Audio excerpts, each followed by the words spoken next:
One of the most toxic things in the NBA community is how often players are beloved while becoming established superstars. However, for some reason, once they become established, everyone turns their back on them. This especially goes for if that player surpasses all-star level of talent and becomes an all-time great. The player wins a championship, a couple MVPs, becomes one of the greatest ever, and for some reason, that's when the haters bloom. I don't know exactly why it happens. Maybe they're threatening their favorite player's legacy, or they just get off on hating. But what I do know for certain is that this toxic trait I'm speaking of has never been amplified to the levels that it's reached with Steph Curry. Everyone loved Steph Curry between 2014 and 2016. You don't even have to lie and say you didn't. Everyone did. The only people that didn't were LeBron fans, and that was only because Steph was in the way of LeBron getting his rings. But even then, LeBron fans didn't necessarily hate Steph Curry. They just didn't want LeBron to lose to Steph Curry. So what's the point of this video? Am I out here trying to tell you that Steph Curry is this underrated, underappreciated star that everyone's sleeping on and everyone hates? That he should be everyone's favorite player and everyone should love him? Well, no. Although he is my favorite player, I'm not that much of a Steph fanboy. However, I am going to tell you the misconceptions and the flat out hate takes that have been made about him. Because there's still people who don't think Steph is the greatest shooter of all time or even on his team. Of course, you still have the haters who get on him for not having a finals MVP trophy. And then you have the people who simply think he's overrated and he isn't a top 3 point guard of all time, let alone the best point guard in the league. Yes, there are people who think Damian Lillard plays better basketball than Stephen Curry. And as easy as it's for me to just easily dismiss and disprove these takes, I hope that I can help you guys understand how really bad these takes are. So for starters, let's just get this out the way because I mentioned it last. Steph Curry is the best point guard in the league. The only thing Dame is beating Steph Curry at is in a dunk competition in a combine. Dame is more athletic than Steph Curry. I think the whole world can admit that. But I remember this notion that logo Lillard shoots farther threes better than Steph Curry. Yeah, not only if you watch the games you realize that Dame shoots more so pull-ups and Steph will literally shoot faders and off the dribble, but he also does it more efficiently, so I really don't know where that narrative came from. In fact, there is not a single season Dame shot more efficiently than Steph Curry from 2015 all the way up to 2020 from 30 to 35 feet out. And I thought the kill was logo Lillard shoots better from out there, but fine, let's take a couple steps in and let's do from 28 to 35 feet out. Yet again, there's not a single season which Dame shot more efficiently, nor is his percentage from 2015 all the way up until now more efficient than Steph Curry's either. Dame isn't even in the conversation for greatest shooters of all time. I don't know why logo Lillard let people think that he shoots better than Steph Curry in any way, shape, or form, but he doesn't. Even Dame will admit that probably.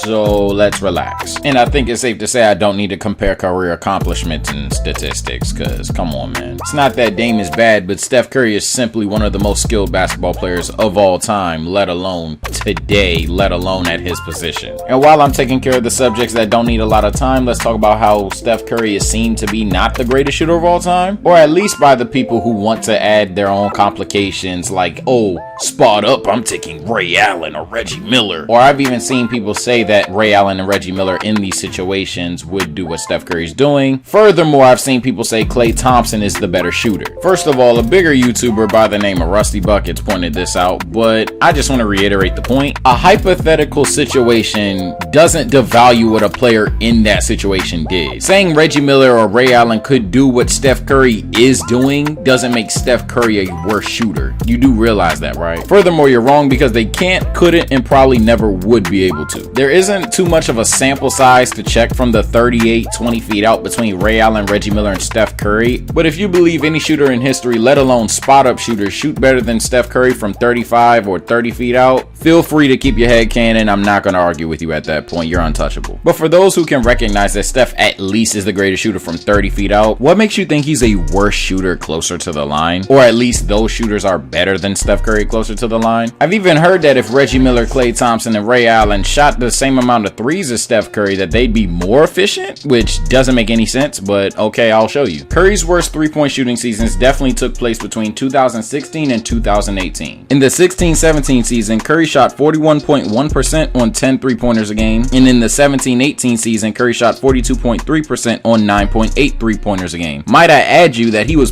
0.005% away from a 50-40-90 season in 17-18. Something that only 8 other players in NBA history have done, and one of those 8 players are Stephen Curry. This is his worst. I don't even need to use his best. However, for the other shooters, I quite literally need to use the best, and you'll see why. In the 2010-11 season, Ray Allen shot 44.4% from 3 on 4.7 threes a game. That's technically his most efficient season, but what I believe is his best was definitely between 2001 and 2 when he shot 43.4% from 3 on 7 threes a game. However, he did only play 69 games. As you can see, the 3-point attempts don't quite add up, but it's more efficient. However, what if they did? Well, unfortunately, I'm not a time traveler and I can't just go back in time and tell Ray Allen, hey, shoot the ball more for my YouTube video. But from the years 2005 to 2007, Ray Allen did average above 8 threes a game. However, and so shocking apparently, the efficiency dipped. As in 05-06, Ray Allen shot 41.2%, in 06-07 he shot 37.2%. And sure, he did only play 55 games in that season, but if you believe Ray Allen was going to climb his percentage all the way up to around 42-43% in a matter of 27 games, a power to you. As for Reggie Miller, in 1997 through 1998, he shot 42.9% on 4.7 threes a game, but like Ray Allen, that's just his most efficient season. His best season has to be when he attempted his career high 6.3 pointers a game. In that season, he shot 42.7% from 3, just 0.2% short of his career high. Now, Klay Thompson actually has the best case for this to even be a debate. Unfortunately, I think he falls short as well, and you will see why shortly. Klay Thompson's most efficient seasons pretty much mirror each other, as they both had 44% from 3 and both on 7.1 shots a game. However, with more shot attempts, his percentage falls as well, as in 16-17 he shot 41.4% from 3 on 8.3 shots a game, and in 15-16 he shot 42% from 3 on 8.1 shots a game. If it hasn't been made clear yet, all of these seasons are competitive with Curry's worst seasons. In addition to that, we actually have a little sample size of Curry shooting under 9 shots a game. In those 6 seasons, Curry shot 44% from 3, and if at this point you're getting a sense of deja vu hearing 44%, let me explain why you're feeling that way. Because 44% is the career high of Ray Allen and Klay Thompson. Reggie Miller's career high is only 42.9%, might I add. Let me explain to you how bad 42.9% being your career high is compared to Steph Curry.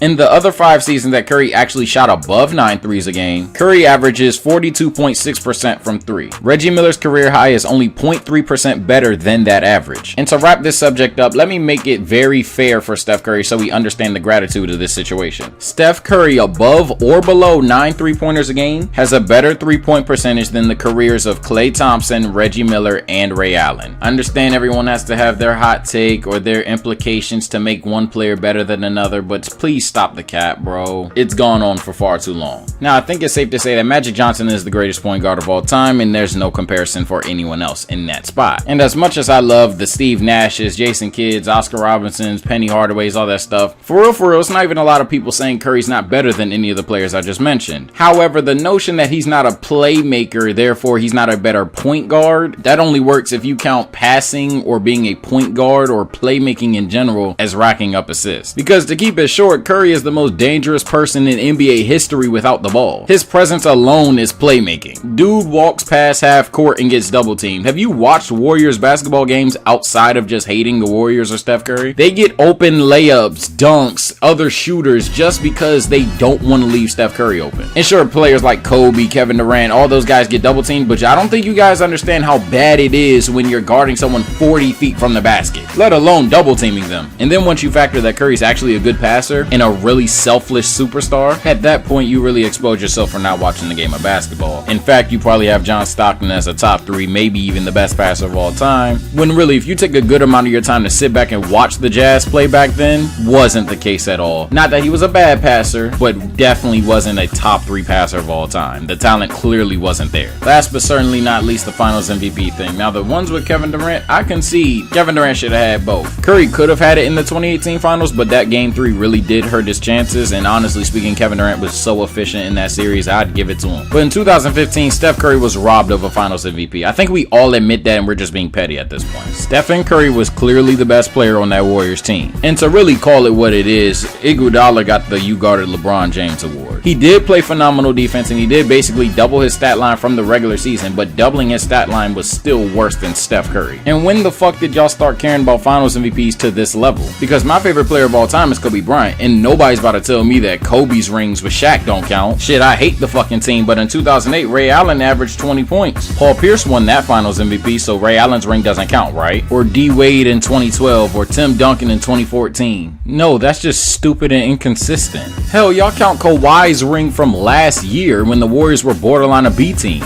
I've never seen a player get quadruple team for a finals and it worked. That's how bad that Warriors team really was. Like in every community, but especially in the sports one, fan bias really dominates, and I just needed to point out that y'all little hatred for Steph Curry really makes you say stupid shit. And I forgot to mention this at the beginning of the video, so I'll end with this. There were some fans who wanted Steph Curry to be healthy this season just to see if he could carry this bum squad to a playoff spot. Some expected even a second round exit just to solidify his greatness or talent. Not only do I think that's the dumbest take that I've mentioned in this video, but I'ma just end it with this. When debating great players, I have never once a day in my life said, oh, but I've never seen him carry a bum squad to a playoffs or a bum squad to a finals. I've never said that. You haven't said that. Nobody says that. So what the hell are you looking for? Y'all gotta stop hating on these NBA legends while they're here, man, because they're not gonna be here forever. But on that note, it's been your boy TSO Sage. Thank you for watching. Feel free to like and subscribe, and I will see you guys next time.